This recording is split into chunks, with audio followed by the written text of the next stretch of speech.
Okay. Good morning, good afternoon, good evening, good night. Thank you for being here. My name is Tamia. I go by Silk Slips here and elsewhere.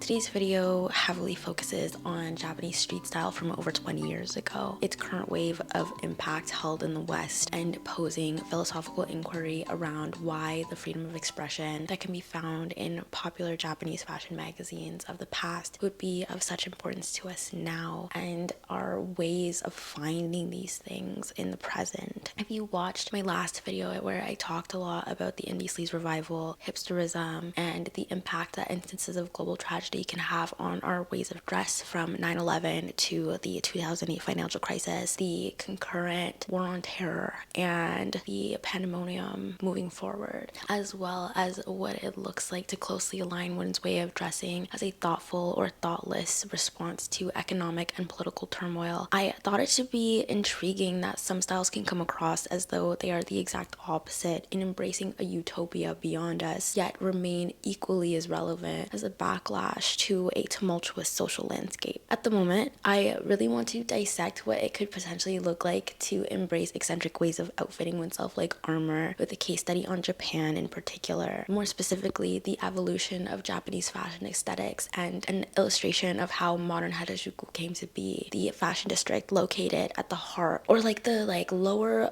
ribcage area of Shibuya, Tokyo, Japan. So I took the liberty of scanning bits of my own copy of the Fruits book, which is a cumulative style bible created by Shoichi Aoki, a photographer who's been capturing alternative styles in Japan over the last 28 plus years. He's also the creator of Street Magazine and Tune Magazine on a similar note, but we'll get into talking about him a little bit later. Also, if I mispronounce anything, I'm deeply sorry. I'm doing my absolute best to make sure that I say names correctly, not just here, but I noticed in a couple of my past videos, I've definitely said a couple of people's names wrong, which I really apologize for, and it really bothered me. So I don't know, I just wanted to give this disclaimer because I'm trying to do my absolute due diligence to ensure that I'm being very respectful of all of the sources of information that I pull from and bring to you all here. And with that said, as mentioned, this whole video I see as a bit tangential to the indie sleaze revival and, the last video that I made, in that I'm inversely questioning to what extent the trends we see in the West are life imitating art, imitating life again, I guess, because of the ways I see people, especially in alternative fashion and art related spaces, or people that occupy those jobs and those hobbies, dressing in real life. It's us dressing kind of like photos from all over the world, but notably Harajuku from around 1996 to 2006. And at that time, many of those styles were largely imitating a wide array of lifestyles, jobs, trends that they'd been exposed to from other parts of the world, but either simultaneously or 10 to 100 plus years prior, wherein people were demonstrating notions of class, status, and uniform. Of course, in the 21st century and some decades before we hit 2000, things have been a lot more multidimensional in the way that trends move about our societies, more so than I can even describe in this wee introduction. So I figure let's just begin. So based on my own research and what my eyes are seeing, what I can put two and two together with, in the circles that I frequent, as well as in my work as a fashion stylist, I have friends and colleagues that I see in and out of those spaces: photographers, hair and makeup artists, retouchers, coordinators, and models, etc. But I also have friends and family that work in tech, restaurants, retail, agriculture, design, healthcare, friends who are entrepreneurs, etc., etc. And while I try to pay a lot of attention to common threads that show up across all of these people and their occupations, as well as their respective hobbies, interests, and means of spending free time, the biggest thing I notice as thematically unnoticeable is the prevalence of status ambiguity, the notion that our choices in dressing the part for whatever we identify with can take shape as both being from here and there. It can be both this and that, and we're constantly thinking forward and backward in time when it comes to the ways that we dress, that there is an inexactness to our means of expression, and we can exist as a summation of of everything that we are, who we already identify with, the groups within which we already belong, but also the things that we aren't and would like to be. In Maria Mackinney-Valentin's Fashioning Identity, Status, Ambiguity in Contemporary Fashion, she notes that the expression of our fashionable selves is played out in a series of brief fictional moments in which past and future overlap. Fashion's favorite love interest is this ambiguity of the now. Fashioning identity is mainly a display of the self, the purpose of which is to communicate social belonging and individual distinction simultaneously. We have a tendency to play sartorial tricks or create status plays, as she puts it. When the idea of presenting ourselves through novelty arises, fashionably, we often want to be unique in our own right via our own perceptions of what uniqueness means to us, while still aligning ourselves with what others in our in-groups are doing, maintaining a sense of fitting in among those that we see as closest in our lives. The book I'm pulling this quote from was written and first published in 2017. My copy is full of sticky notes and bent to hell, as you can see. But I think what's worth noting here is that while all of this may be true, there's a secret third thing to understand. Our sights have definitely opened up and expanded with the advancements we've seen on social media in just the last 5 years after the development of this excellent work on contemporary fashion. But just prior to the pandemic up until now, I think people pay much greater attention to the styles and trends they see on their social media feeds and For You pages and Pinterest boards, which has brought about a more parasocial relationship of dress and identity among netizens with each other. There's just a greater overall awareness that there are trends and ways of dress that other people are privy to and can be found far beyond our social in-groups IRL. Ways of dress that are beautiful and interesting and aspirational and more unique than that which is immediately around us. And I think that is partially responsible for how some trends exist online as performative, and they don't really match what we see in real life, the practical. Here's where I think Harajuku and Fruits Mag in particular shifts our understanding of this, both ideologically and in terms of access to older, defunct, somewhat harder to find brands that you do see in this magazine, many of which are much pricier by the time they reach North America in comparison to the Japanese secondhand marketplace. Or simply, if you think about like items that have been sitting in people's basements for the last 10 years hitting Depop for 4 times the original retail price, right? You have to acknowledge that where these things initially resided in time and in space, the desire we have for the styles that we're seeing have not always been constant or without flux. Things can be in and things can be out, right? It's just a fact that brands like Miss 60, for example, were not coveted in 2012 the way that they are in 2024. But nonetheless, people are actively looking horizontally across the world and backwards in time to find their aspirations versus what can be found in the monthly releases of traditional Western print magazines like Vogue and Elle, etc. Of course, people still love to buy print. I'm one of them. I love to turn pages, you know what I'm saying? But even with the cooler publications like System, Reedition, and Luncheon, which are just some of my favorites, I think it's well understood, to me at least, that a lot of these images are there as a means of, inspiration or to look at as purely editorial and maybe harder to mimic in real life because they don't match the practical. But for whatever reason, with regard to the internet, that's like not as much of a thing. And then there's something about Fruits Mag. Maybe the fact that the style is so untouched by a realist Western professionalism and all of the images are taken outside in the public domain where you see everyday people wearing what they feel like wearing, and it serves an incredibly different perspective and purpose. It's really refreshing, if anything. So I understand.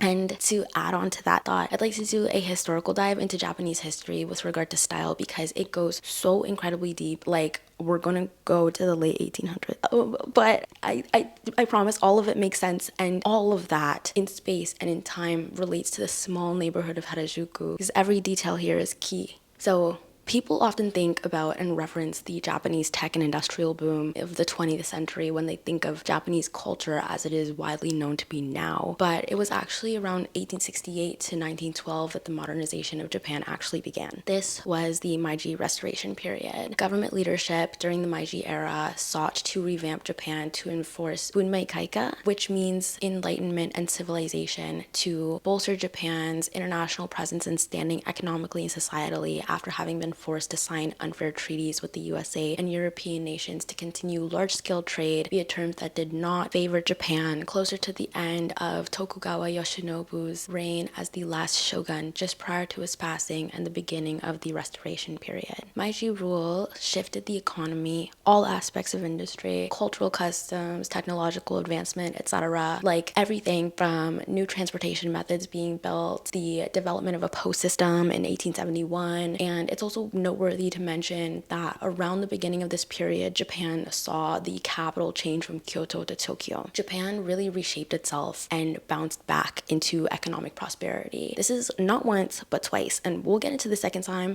Also, it could have happened more times than that. All I'm aware of really is the 2 times that they really did their big one, and that's what we're going to be covering today. Anyways, it's worth noting that Japan's history of style and personal adornment has had tremendous changes aligned with daily social existence. Something I found super interesting in Suzanne O'Brien's 2008 article, Splitting Hairs, History and Politics of Daily Life in 19th Century Japan, it's noted that hairstyles crop up again and again in discussions of Meiji Japan. References to hairstyles in post-Meiji texts operate in 2 complementary ways. First, they serve as colorful concrete examples in narratives featuring more abstract main characters such as the state, capitalism, or the idea of progress. In this role, hairstyles offer a means of ground characterizations of early Meiji politics and society in the materiality of people's bodies and daily practices, thus rendering broad generalizations about state, power, imperial ideology, or gender oppression both amusing and persuasive. Hairstyle reform was a conspicuous arena in which local officials could distinguish themselves and build reputations for efficiency and enlightenment. For example, the police were another new institution that initially managed to make its authority viscerally felt in their local jurisdictions through enforcement of new policies of civilized body management. Descriptions of early Meiji hairstyle change seldom mention non-official agents, but there are ample indications that private citizens played significant roles in campaigns promoting hairstyle change as well. Haircuts Japanese people sported in the 20th century alone can be found to relate to everything from intrinsic desire alongside established social practice. There were also government-sanctioned haircut orders that were put into place at certain points. Your hair was potentially a marker of high status or rebellion, and even in grieving the loss of one's parents or spouse, hair held deep meaning for oneself and others. Haircutting and significant social reasoning for it easily melds into everyday existence and contributes to creating or flexing social order on an individual corporeal level. From here, it's evident that social order, economic status, spiritual and political belief have all been closely tied together with bodily presentation in Japan for centuries now and is nowhere near a new phenomenon. The idea we have currently that Japan is years ahead of its time is both rooted in what economic strength they were able to develop in the 20th century, but from our view of it in the West, it often stems from this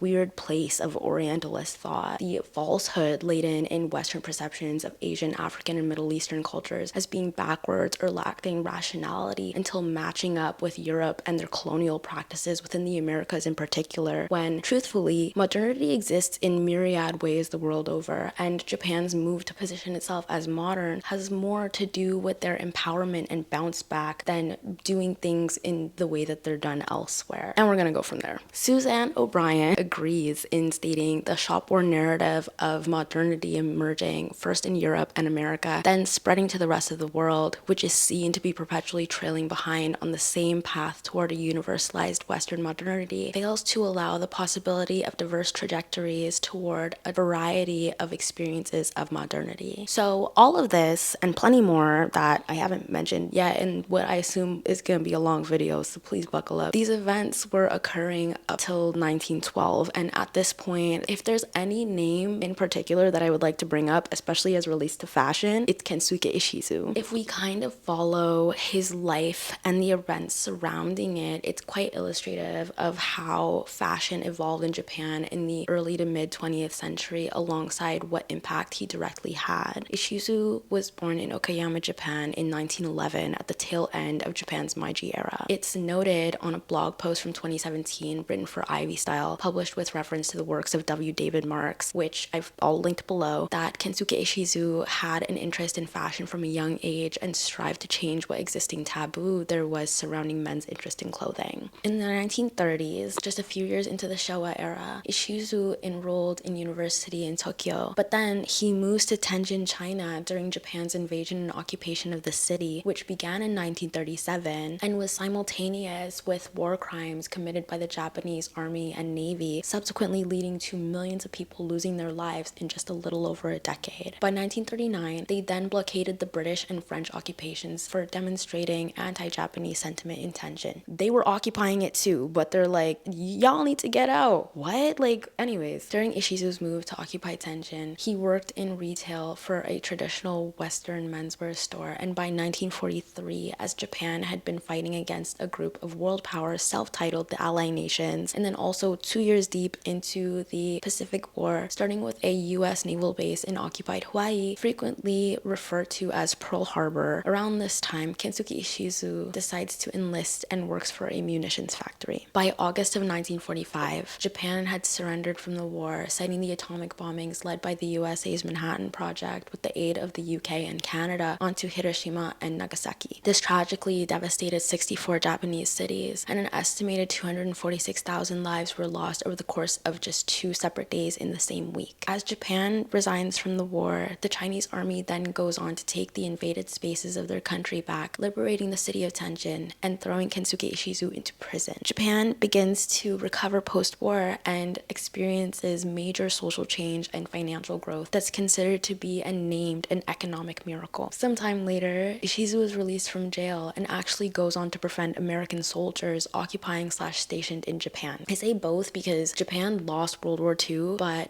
there were American soldiers there for that, as well as the Korean War, which started in 1950. The USA was using Japan for their military bases throughout the 50s for that reason. One of the soldiers that Ishizu meets, he fondly recalled by the name of O'Brien, who recanted stories to Ishizu of his days at Princeton University in New Jersey, USA, and the Ivy League culture that he'd partook in throughout his life prior to enlisting as a Marine. So it's the 1950s at this point. The Korean War has begun, and Japan was one of many countries to have experienced a baby boom once World War II was over. Kensuke Ishizu is working in fashion again, and Japan is experiencing a steady incline in economy and technological infrastructure as their manufacturing efforts balloon in size. So again, this is like a second industrial era for them in just a single century. Ishizu, with his depth of knowledge of well-tailored clothing and new familiarity with the American Ivy League styles, opens up a store called Ishizu Shoten, based in Osaka, where he sold classy business attire and formal wear for men, particularly ready-to-wear suits, which initially proved unsuccessful as the market favored made-to-measure bespoke suiting, as well as a side movement toward clothing inspired by Americans because of trends occurring in music and film post-war. So it wasn't until he releases his own brand called Van Jacket that he begins accelerating toward presenting more American-esque formal wear, and is the first to really introduce and push these trends in Japan. At the time, the yen to USD exchange was like 360 yen to $1, so importing the styles was not the way that this was going to happen. And as I mentioned, manufacturing efforts were at a height at this time in Japan. So by the late 1950s, Ishizu creates a line of garments for Van Jacket that are reminiscent of the East Coast upper-class collegiate, which had a slow start initially, as what was on the market were much looser fitting suits with a bit less of a focus on the intricate details. But Ishizu was able to do socks and shoes and pants and a jacket all together in one line, as opposed to selling them individually, which at the time was quite new. In the 1960s, men's magazines like Hyben Punch and Men's Club make the move towards producing content for young adults, and the publications develop a focus upon Ivy League as the style to wear for men to look dapper. It probably helped that Ishizu was an advisor to Men's Club's editorial team, but this is also where we see an influx of what was named Mayukizoku, an in-group of young people viewed as rebellious, as they sported styles resembling the Americana displayed in the aforementioned magazines. So now, finally, we arrive at the 1970s. Japan's economy is still doing very well, and their baby boom population is largely in their late teens to mid-20s.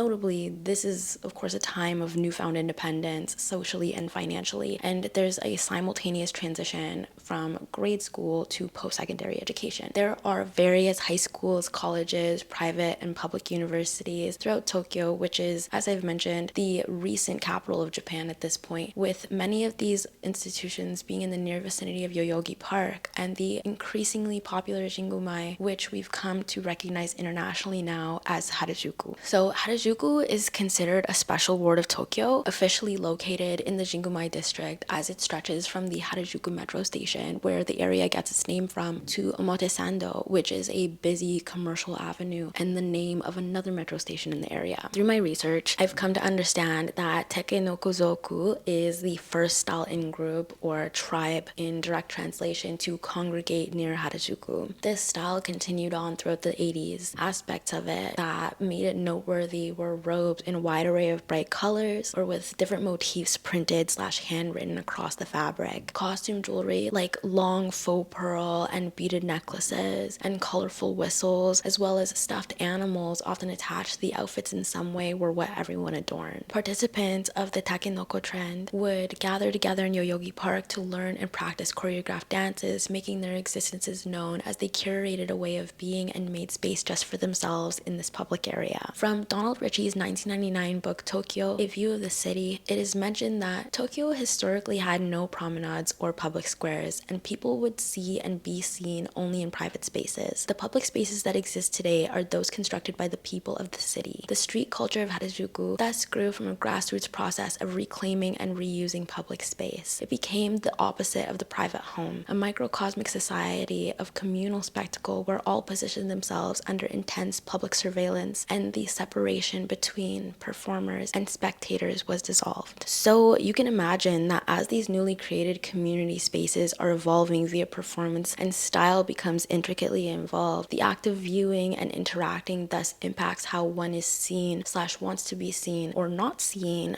/ grouped with others. And I think that touches on the utopian part that I mentioned before, creating space for yourself, but we'll get into that a little bit later as well. Of course, there were a lot of styles that followed, became simultaneous and or overlapped in certain aspects of and with Takenokozoku. I mentioned stuffed animals playing a part in the outfits worn by this very early notable style trend. So of course, I'd like to take a minute, just a minute, because I can't really do it for too long, to acknowledge how a subculture of cuteness enters the picture. So kawaii actually etymologically originates from a variant of different words found to stretch back to the 11th century. Kwaisa and kauhayushi are two phrases that I came across, more so meaning bashful or blushing face. And its current colloquial meaning stems from a linguistic spin that churned about in the Meiji era. But kawaii, as expressed in the motifs that we know of today, is often accredited to Run Naito, publishing it to a point of popularity. He is said to have pioneered kawaii through his cutesy, wide-eyed, big-headed, fashion-forward cartoon drawings for a girls' magazine called Junior Soleil in 1954. And as well, I have to mention Osamu Tezuka, dubbed the father of manga, who introduced the public to the very lovable Astro Boy in a series he began to write and illustrate in 1952. As mentioned, the thriving economy is donning an emphasis on a post-war hyper-consumerist culture, as well as maybe, through my perception and research, a bit of a desire for escape from the perils of war, having an influence on the teens and 20-somethings in the 70s, seeking out nostalgia in that which they consumed and connected with. There's a lot to say about kawaii and its omnipresence in individual styles like dekora and gyaru, but I'll leave that for another video because I really don't want this one to be too long. Oh, and on the topic of nostalgia, going back on track with our timeline, we're in about the 1980s. Here is where the 1950s rockabilly aesthetic has a bit of a revival, totally different from Takenokozoku. This initially grew in popularity in the 1950s, as I mentioned earlier, when wearing more American-inspired styles was perceived as rebellious. But with the development of Harajuku as a hokusha hokoten, which means pedestrian's paradise, rockabilly becomes prolifically known as an archetype stereotype embodied by some during this time. Interesting fact as well is that from 1977 till about 1998, cars were banned in the area on Sundays until the local government officials decided that Harajuku had become too loud, which I think also speaks to the like utopian, dystopian surveillance.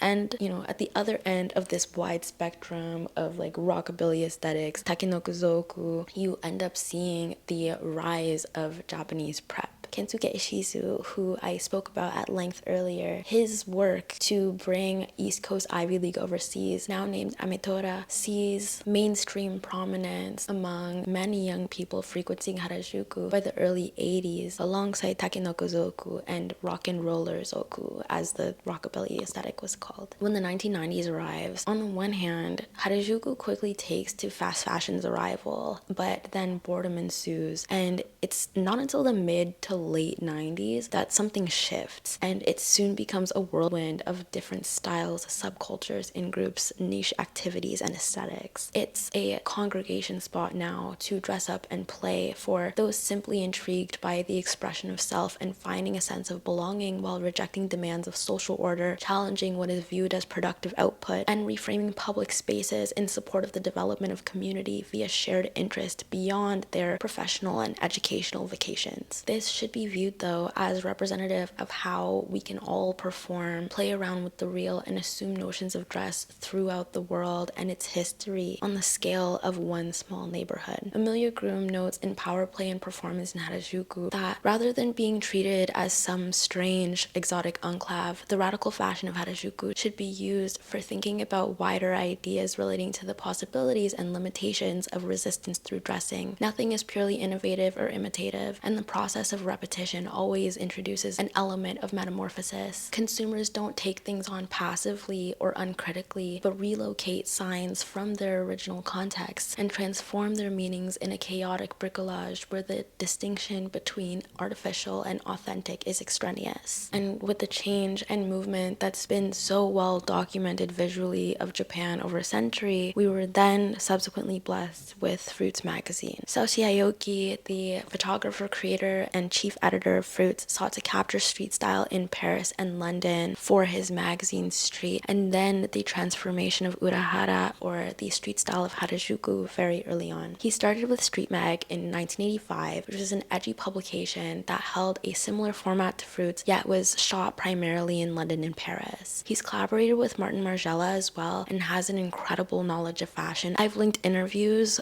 he's been in, as well as images from his work with Margiela below if you'd like to take a look. Aoki notes that Tokyo street style really evolved from the mid-90s onward, aside the prevalence of high fashion brands like Comme des Garçons and Yohji Yamamoto as standard. There are a lot of trendy looks and fast fashion brands that became popular as brick and mortars carrying cheap trinkets arrived to Jingumae, and things felt homogenous aside what tourists wore, with their impressions of what to wear to Japan, like the aforementioned Japanese high fashion brands dominating runways at the time. That life imitating art, imitating life thing comes back to us all over again. And thus, what was brought about was more of a desire for eccentricity among locals in Harajuku again. Eventually, when he began shooting photos for Street Mag in Tokyo, that's when he noticed the excitement for newer local brands like 2047120 and Beauty Beast, as well as the new Margiela stores that were opening up in the area, and other European brands like Vivienne Westwood were gaining popularity. Elements of London's secondhand shopping culture had a large impact on Harajuku as well. People began moving from matching a single designer throughout their ensembles to putting together outfits by adding some pieces from this designer and that designer, plus something handmade or a DIY project borrowed from a friend. There were just a handful of art, design, and cosmetics students that notably stood out in Aoki's mind as having really transformed Harajuku in these ways. Rather than looking at magazines or television for inspiration, people frequenting Harajuku would see these young people around them, their peers, making statements as they walked about, and would then go home and find ways to draw upon their own personalities and beliefs, and then express that through their outfits that they then wore to Harajuku as well. It quickly became an incubator for a fashion where people shopped at both branded and unmarked stores with a quick turnover to explore. And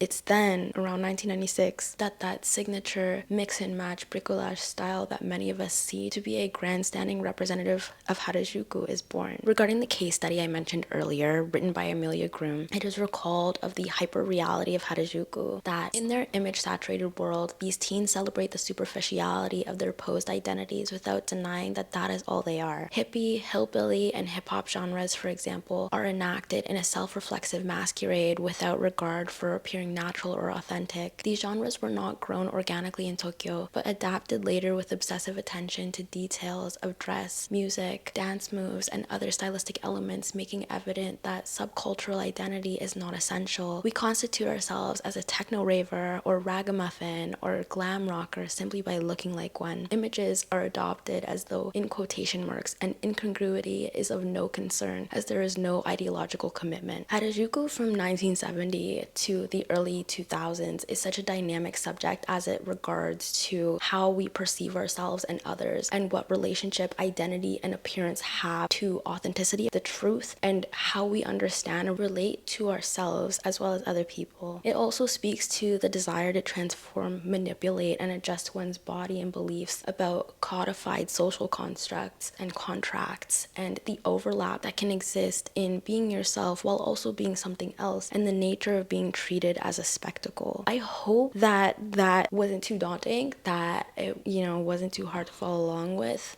It was fascinating to parse through all of that and place everything in time. I don't know, clap if you were able to follow along without a timeline, because I'm not making a timeline for this one, girl. I'm tired. Like, this is the second time I'm feeling this. Should she suffer? All right, clap if you think she should suffer. So my thoughts / theories re utopic dress in 2024 and living in the West. I think the Western postmodern perspective of social order is falling apart. Like, everything is hanging on by a thread and has been for a long time, but it's catching up to everyone, not just the marginalized, in ways that feel unprecedented. Surveillance is ramping up. People can't afford homes. People can't afford food. A lot of the food that is accessible is getting recalled, etc. And in a loosely yet intricately connected way that is manifesting as us breaking the mold, many people are experimenting with their styles a lot more than in recent years, and I only see that growing. As mentioned earlier, I talked about this a lot in my last video, and I've already talked a lot about war for like a million years in this video, so I won't go on too much about the state of our current depressing socio-political and economic landscape, but it is important as it shapes our understanding of how we fit into the mess of things. Quoting Michel de Certeau's 1988 novel, The Practice of Everyday Life, he aptly explains why I feel the need to reflect on a place like Harajuku specifically as it relates to style as rebellion or reactive in the present. Silent technologies determine or short-circuit institutional stage directions. If it is true that the grid of discipline is everywhere becoming clearer and more extensive, it is all the more urgent to discover how an entire society resists being reduced to it, what popular procedures, also minuscule and quotidian, manipulate the mechanisms of discipline and conform to them only in order to evade them, and finally, what ways of operating form the counterpart on the consumer side of the mute processes that organize the establishment of socioeconomic order. As we continue to witness war after war, climate change, societal collapse, etc., there's a distinct sense of veering away from what he calls institutional stage directions. And one of the ways we do that is through our clothes, our presentation, circumventing the fast fashion system through an abundance of secondhand shopping via thrifting or eBay, or learning how to use a sewing machine yourself just to get something that's wearable, extra unique, that actually fits your body and feels more like yourself, in a mass inability to directly control the chaos around us. And a part of that process we're seeing of people finding and asserting individuality through ensemble is an unraveling of our relationship to the material, to the new and shiny, in the ways capitalism purports we are required to, but also because a lot of people have no choice. Times are hard for real, and people are spending less on frivolity and the unnecessary while still finding ways to express themselves themselves, their personal tastes, and find a way to actually be themselves. We see more pieces entering spaces that formerly did not permit it, like Crocs at the club. It's a silly example, but it counts. And people are doing away with dress codes and the direct association that can occur with wearing specific kinds of clothes to their designated arenas. A part of that is through our shared yet mixed and continually evolving perceptions of what is deviant but in a good way, or as the kids say these days. Maria Mackinney-Valentin explains this thoroughly in the book I showed you all earlier, Fashioning Identity, Status, Ambivalence in Contemporary Fashion. Within the context of fashioning identity, sartorial indifference is feigned because it relies on strategies of distinction within the prevailing fashion process of absorption and reconfiguration. Not making an effort or seeming to be style oblivious are considered within a context of compulsive information sharing, instant fast fashion access to ready-to-wear pieces, and runway knockoffs, and the tendency in both Western society and the fashion industry toward fluidity in perceptions of gender and sexuality. The examples revolve around the central theme of sartorial dialectic of identity through analysis of media material from mainly Western news media, magazines, blogs, Instagram, and fashion campaigns. This material is treated like documentation of the current consumer climate, like a mirror room of fashion identity that serves to both reflect and enhance the style narratives it registers. There was a general tendency until the 20th century to convey social status demonstratively, if considering fashion to be an activity reserved for the privileged few. Statements of wealth and power were transmitted through qualities of excessive expenditure, daring, and novelty. The right levels of being different without being strange, elegant without being ostentatious, were negotiated continuously and still are today. As in other examples of fashioning identity, the key agenda is sticking out through qualities that are difficult to emulate. For as long as adorning oneself in the name of fashion has existed, a key point has been to create a perception of yourself for both your own eyes and for others. Yet now we're seeing things along more multi-directional, multifaceted, multi-dimensional, constantly shifting goalposts. As our environments change, as social media changes, as our ability to congregate in third spaces and interact ultimately changes, as surveillance changes, and in a lot of ways, the responsibility of building a world that is reflective of how we feel inside is up to us as people, rather than relying on the institutions we frequent. And our clothes, as well as our imaginations of what can and can't be done, matter most in us garnering that control we seek as a collective of people, as workers, as students, as community. How we choose to show up, how we choose to prepare ourselves, what choices we do have, and how we are seen/heard, and how we choose to operate despite oppressive structures around us are integral in changing the courses of our own lives on an individual, community, and societal scale. We are responsible for changing the world if we don't like how it's been created for us. Roland Barthes makes mention in the fashion system that fashion rhetoric effabulates. It recaptures a certain reality of the world against its terminological system, which itself remains literally improbable. Here, a curious interchange occurs between the real and the imaginary, the possible and the utopian. And honestly, I think that summarizes like a lot of what I've been saying today, and I couldn't agree more with what he said here. If you enjoyed this one and you made it to the end, thank you so much. Please like, share, comment, subscribe, etc. I appreciate all of the support, all of the likes, all of the comments, and every little bit really does help me continue to make more videos like this. I hope you have a good rest of your day, and please do take some time to consider what a utopia in this dystopia would look like for you. Thanks again, and bisous. Bye.